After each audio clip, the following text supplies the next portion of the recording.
we're in order to set the Winter Festival apart from the Fall Festival, we're focusing more on performance artists and installation artists and video artists, and that's not to the exclusion of painting, sculpture, and more traditional media.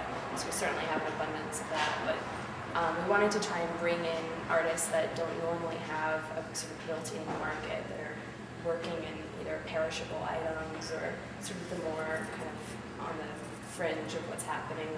So we wanted to bring those artists into the festival more, and are doing so by giving them larger spaces in the festival. And just basically what I did is I broke down one of our venues by rooms and just gave them a room in which they can do whatever they want. And so a lot of people are doing large-scale installations, or doing sculpture that involves mud, and we have about 50 artists in each venue. And then we have the Around the Coyote Gallery here, which is hosting the Curator's Choice Show, which is curated by Peter Miller, the Peter Miller Gallery. And those are the 3 visual art venues. And then we also have theater at the Happy Hour Gallery. We have film at Rodeo. We have poetry and music at Central Union. God damn, it's a joke that you never forget. There's no evidence of anything like it yet. We imagined it, me and my friends would get by, pay the check, sneak back and call it a night. Afraid to make a mistake. Don't you know I do it for a living? I'm told it takes a toll, but it's so unlimited. But as long as you leave me alone, I promise I'll call it won't be long, and you won't know why. Everything you never expressed to me, and your sort of idea that we've grown apart. I go back and collect my belongings. The rest will fit right in my car. Secrets that nobody knows about. Changes that hurt to let go. Well, I choose the character. These are all people that I grew up with. Like Pansy behind you is dedicated to the punk rockers up on Belmont and Clark that I grew up with. And this is a portrait of my friend Silky Jumbo, who's a nightclub performer. Wonderful. And then Greer, right in front of us in the wedding dress, is a portrait of a friend of mine who passed away 9 years ago. And that's her actual wedding dress. She's stunning. Absolutely. She was a very tiny lady. She must have been. Absolutely. And then beside her I have watercolors that she did. One is of herself, and then 2 of her dolls, Right. and then a watercolor of me. Down below. She was part of the Andy Warhol factory. Same time. I had a little boy come in here and he was speaking German, and I was like, what is he saying to his mother? And she said, oh, he sees little fairies dancing around underneath one of the pedestals. And I was like, oh, thanks. So I set a little pot of honey out for them that night. I don't always believe that fairies are these beautiful long-haired, blue-eyed, blonde, wispy characters. Some of them are frogs with butterfly wings. So I'm going to be shown at CBGB's July 1st. Great. With the Motherboards in New York. And I'm in the movie Party Monster with Macaulay Culkin and Marilyn Manson. Right. Yeah. Awesome. What part do you play? I'm considered background.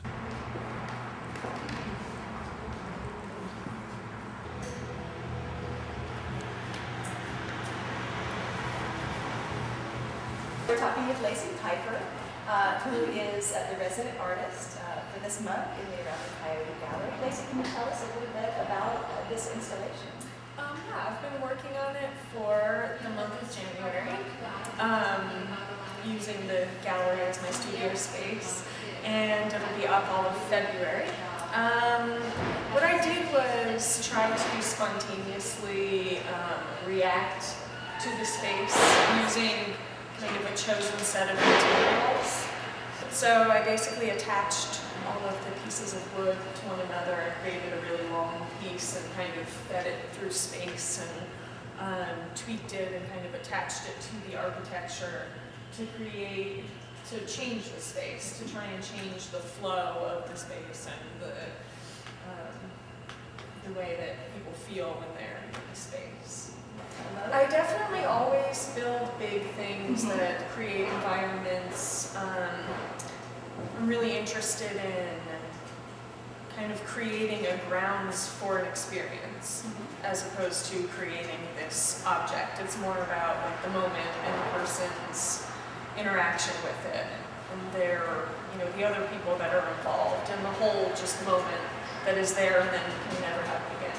That is the artwork. So, but I've worked with metal, creating big things that are interactive that you pull and they create sounds and just whatever I can. This year we've got a full range of different theatrical works. The only thing we don't have is anything puppet-based, but we do have a lot of experimental works, a lot of works that deal with some of what I think are the core human emotions: love, regret, and longing. If I was to give it a theme, I would say that's definitely the theme of this year's Winter Festival. We've got a couple of very strong pieces by a lot of new playwrights. Off the top of my head, some of my favorites are Static, which is a piece by a man named Ross Stratus. It's a piece that's almost Beckett-esque in its kind of universal meaning and understanding of a world larger than itself. It deals with the subject matter of this, what they call a very terrible bad thing that has happened and wiped out the rest of the world as these two characters know it, except for themselves. And what you're seeing is them dealing with this, the ramifications of that, and kind of like the innate human struggle that you go through when you have no hope and there's nothing left besides your own immediate death. Hopefully what they take from this is a partnership that'll transcend into either the fall festival or a longer running piece of Village themselves. I know a couple of the plays have that potential and that possibility.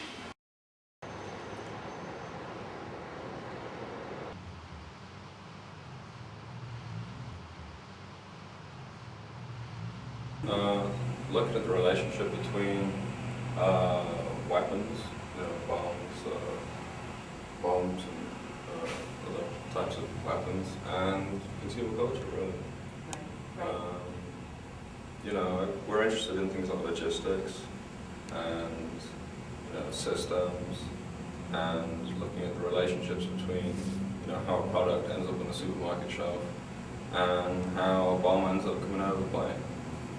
I think it's the responsibility of artists, to at least use their position to stereotypes or establish paradigms and things. We're more interested in just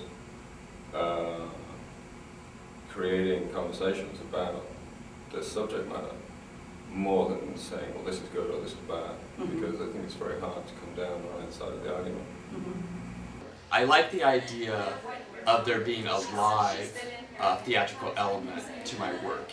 Even though I like video as a medium very much, and I like the idea that you're able to craft it and do all these wonderful, meticulous things, it's nice to be able to play the video that's pre-made for an audience that's here live.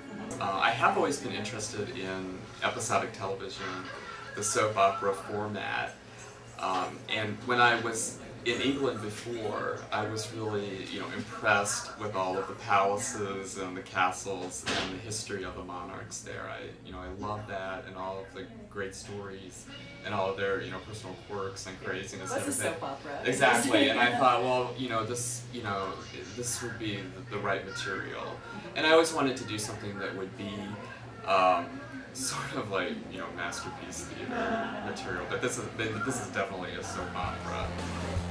It's my black eye swollen shut from tonight. It looks bad, but the pain has been dubbed to your mind. If I see from your float tonight, I'll be gone. In the morning next week, you forget that I come. I can barely breathe. I was sucking air out of my crutch lungs. I was flying so fast down the road. I stretched my limbs on the floor of my house. I forgot we'd been alone.